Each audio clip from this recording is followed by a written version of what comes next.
Friends, അസ്സലാമു അലൈക്കും. Welcome back to Razana's world. ഇന്ന് നമുക്കൊരു അടിപൊളി ഇറച്ചി ചോറായാലോ. ബിരിയാണിയുടെ അതേ ടേസ്റ്റിൽ, എന്നാൽ ബിരിയാണി ഉണ്ടാക്കുന്ന അത്ര സമയമില്ലാതെ നമുക്ക് പെട്ടെന്ന് ഉണ്ടാക്കിയെടുക്കാൻ പറ്റുന്ന ഒരു വിഭവമാണ് ഇറച്ചി ചോറ്. വൃത്തിയാക്കി വെച്ചിരിക്കുന്ന നമുക്ക് റെസിപ്പിയിലോട്ട് കിടക്കാം. ഇതിലോട്ട് നമുക്ക് 3 സവാള അരിഞ്ഞത്, 2 ടീസ്പൂൺ ഇഞ്ചി വെളുത്തുള്ളി പേസ്റ്റ്, 1 ടീസ്പൂൺ ചെറിയുള്ളി, 2 തക്കാളി,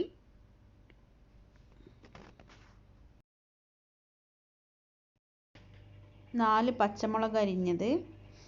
എരിവ് കൂടുതൽ വേണമെന്നുണ്ടെങ്കിൽ പച്ചമുളക് നിങ്ങൾക്ക് കൂടുതൽ ചേർക്കാം.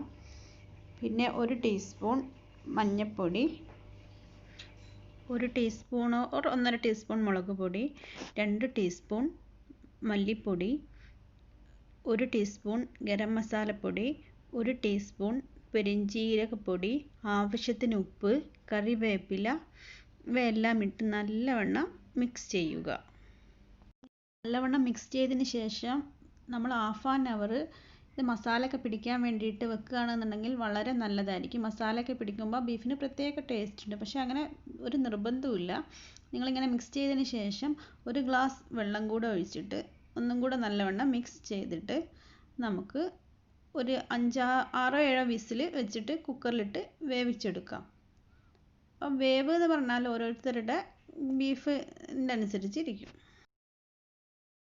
വിസിലിന് ശേഷം കുക്കർ തുറന്ന സമയത്ത് ബീഫൊക്കെ നല്ല വെന്തിട്ടുണ്ട്.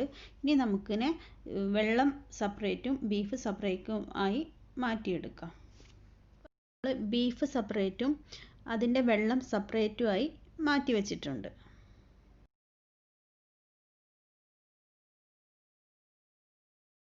ബീഫും വെള്ളവും നമ്മൾ സെപ്പറേറ്റ് മാറ്റി വെച്ചത് നമ്മൾ ചോറ് വെക്കുന്ന സമയത്ത് ഈ വെള്ളം യൂസ് ചെയ്യാൻ വേണ്ടിയാണ്.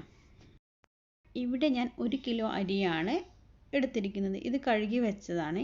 ഇതിലോട്ട് 6 ഗ്ലാസ് വെള്ളമാണ് വേണ്ടത്. അതായത് 4 ഗ്ലാസ് അരിക്ക് വേണ്ടത് 4 ഗ്ലാസും പിന്നെ അതിൻ്റെ ഒരു ഹാഫും കൂടെ, അങ്ങനെ 6 ഗ്ലാസ് വെള്ളമാണ് വേണ്ടത്.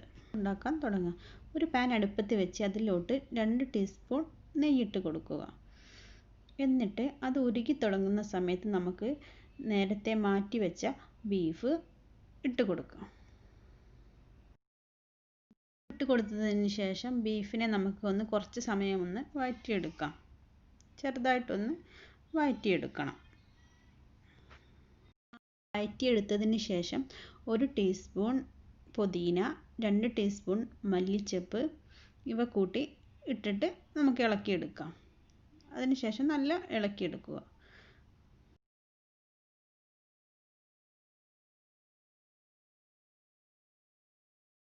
എടുത്തതിന് ശേഷം നമുക്കതിലോട്ട് നമ്മൾ നേരത്തെ ഇറച്ചി വേവിച്ച വെള്ളം അത് ഇതിലോട്ട് ഒഴിച്ച് കൊടുക്കുക. ഇറച്ചി വേവിച്ച വെള്ളം ആകെ 1.5 ഗ്ലാസ്സാണുള്ളത്. അപ്പോൾ നമുക്കതിലോട്ട് 4 ഗ്ലാസ് വെള്ളം കൂടെ, നല്ല ചൂടുള്ള വെള്ളം കൂടി ഒഴിച്ച് കൊടുത്തിട്ട് നല്ല മിക്സ് ചെയ്തെടുക്കണം. നമുക്ക് കുറച്ച് പട്ട, ഏലക്കായ, ബേ ലീവ്സ്, പൂവ് ഇവയെല്ലാം ആഡ് ചെയ്തിട്ട് മിക്സ് ചെയ്തെടുക്കുക. എന്നാൽ ആവശ്യത്തിന് ഉപ്പുണ്ടോ എന്നൊക്കെ നോക്കണം. അതിനുശേഷം നമുക്ക് 2 ടീസ്പൂൺ നാരങ്ങ നീര് കൂടി ആഡ് ചെയ്യാം. പുളിയില്ല എന്ന് തോന്നുകയാണെന്നുണ്ടെങ്കിൽ നമുക്ക് 2 ടീസ്പൂൺ തൈര് കൂടെ ആഡ് ചെയ്യാം. ഇതിലോട്ട് അരി ചേർത്തിട്ട് നമുക്ക് ഒരു 10-15 മിനിറ്റ് വേവിച്ചെടുക്കാം. ആദ്യം മീഡിയം ഫ്ലെയിമിലിടുക, എന്നിട്ട് വെള്ളം വറ്റുന്ന സമയത്ത് ലോ ഫ്ലെയിമിലിട്ടിട്ട് നമുക്ക് വേവിച്ചെടുക്കാം.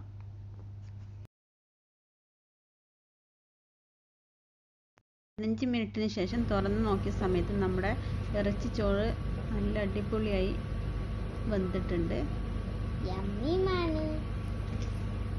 ഇനി നമുക്ക് ഇതിനെ സെർവിങ് പ്ലേറ്റിലേക്ക് മാറ്റാം. ഇതാണ് നമ്മുടെ ടേസ്റ്റി ചോറായിട്ടുണ്ട്. യമ്മിയുമാണ്.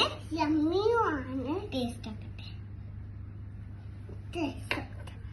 ഇത് നല്ല ടേസ്റ്റ് ഉണ്ട്. ഈ വീഡിയോ ഇഷ്ടമായിട്ടുണ്ടെങ്കിൽ subscribe, like, comment, bell like അടിക്കുക. Thank you for watching. By.